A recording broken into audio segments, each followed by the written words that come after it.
Who's best suited to go into franchising? Well, so we already covered a few.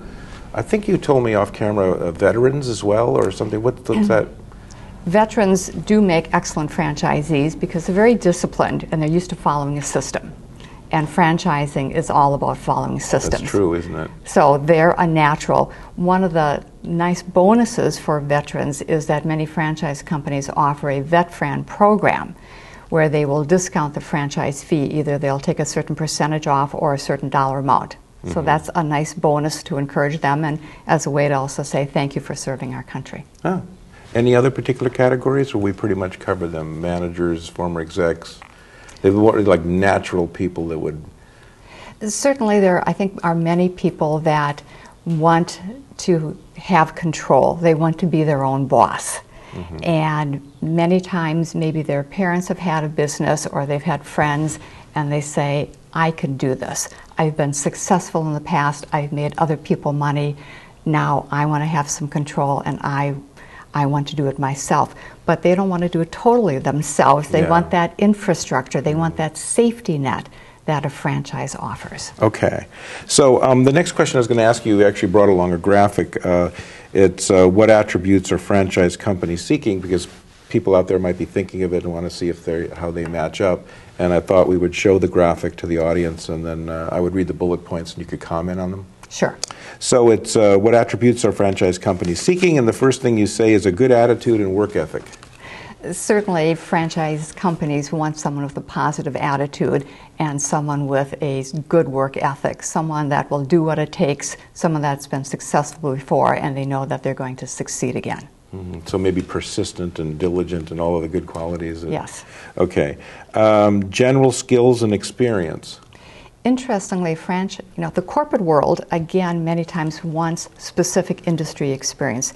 And with a franchise, they're the experts, so they want someone with transferable skills.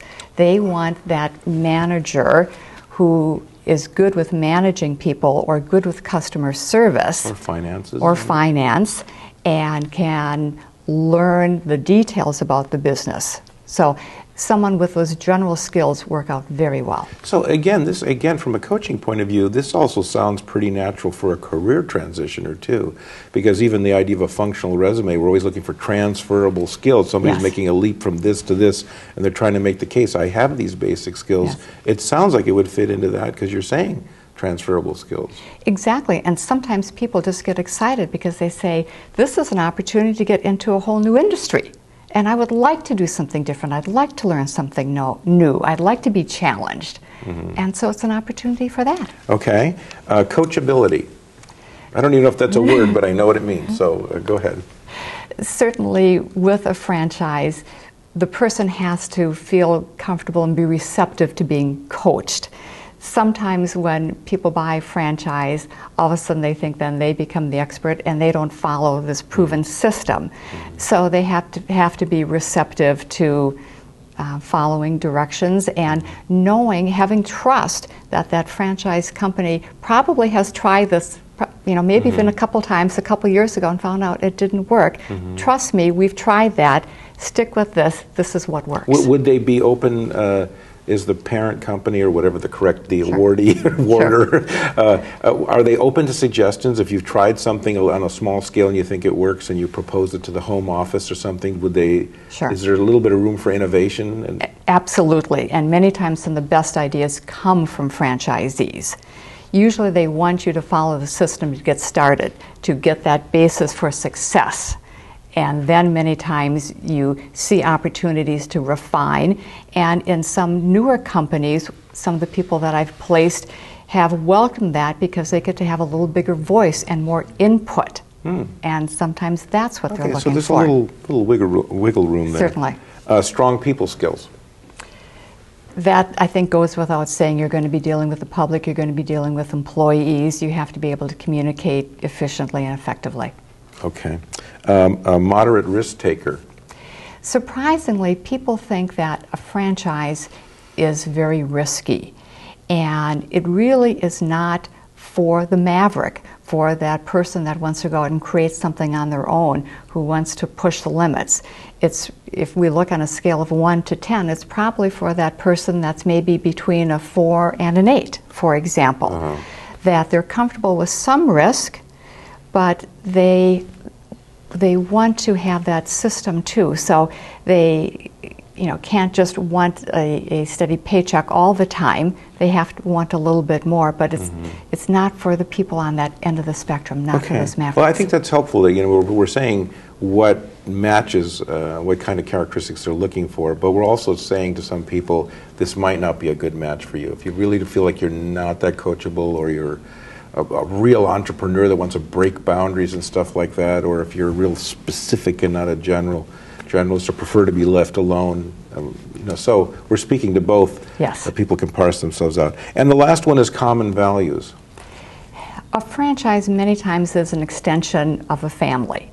And so they want to know that you share some of the same traits that they do. They're looking for people that are honest and ethical, that are going to uphold the brand, that are going to do the right thing. Certain things you can't train. And those come into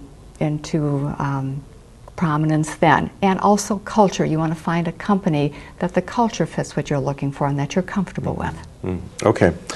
Does that matter? Then does it matter what the location of the franchise is? I mean, if it's in a certain neighborhood, would you look for somebody that fit that neighborhood, or does that even make any sense? Or usually we try to find a franchise that fits the person first, their goals and what they want in the business. Where it is in the city or something? Yes, and then once we've determined if they want a retail business, that location would be important.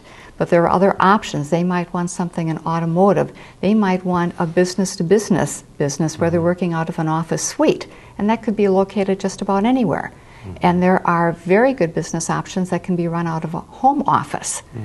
So then location doesn't come into play at all. And in some ways could live out a dream in a way if they loved cars but they weren't a mechanic, and they got into a franchise that had something to do with auto parts. I'm making this up. I don't really know if there is one. I guess there is.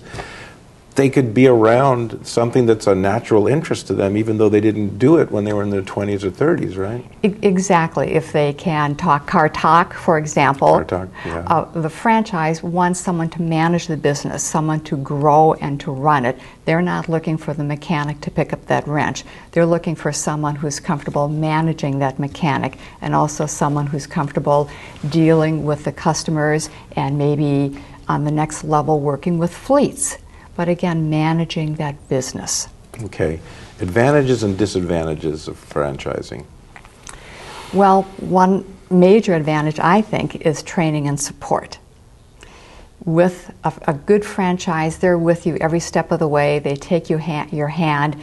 They want you to succeed. They want nothing more than for you to be making money hand over fist. And training, you go to training, you can have ongoing training. A lot of times things are taped. Again, they want you to succeed. If you think of the franchise company as a parent and that new franchisee as that infant, that's your pride and joy. You want to teach them everything. You've developed all the systems. You've got pride in it. You want to tell them everything, and you can't just wait to launch them and see them successful. But as with anything in life, there are no guarantees. So even though companies have a proven business model, it doesn't guarantee that you will be successful. So that's one thing to look at yourself and to ask, have I been successful? You need to be a little introspective in that regard.